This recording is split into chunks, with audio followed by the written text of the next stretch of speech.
நம்ம great Indian kitchen பட இயக்குனர் ஜியோ பேபி அவர்களோட இயக்கத்துல நம்ம மம்மூட்டி மற்றும் ஜோதிகா 2 பேரோட நடிப்புல வந்திருந்த படம் தான் காதல் த கோர்.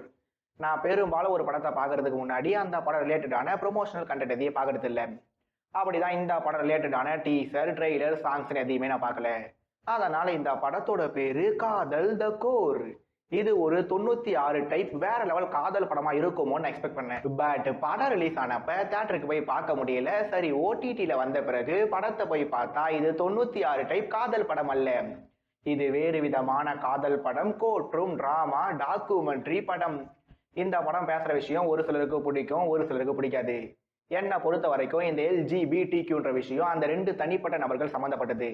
பட் ஒரு படமா மட்டுமே பார்த்தா இந்த காதல் த கோர் எப்படி இருக்குன்னு கேட்டா, ஜோதிகாவோட மலையாள டப்பிங் வாய்ஸ் எப்படி அவங்களுக்கு ஒட்டலையோ அதே மாதிரி இந்த படம் எனக்கு ஒட்டவில்லை.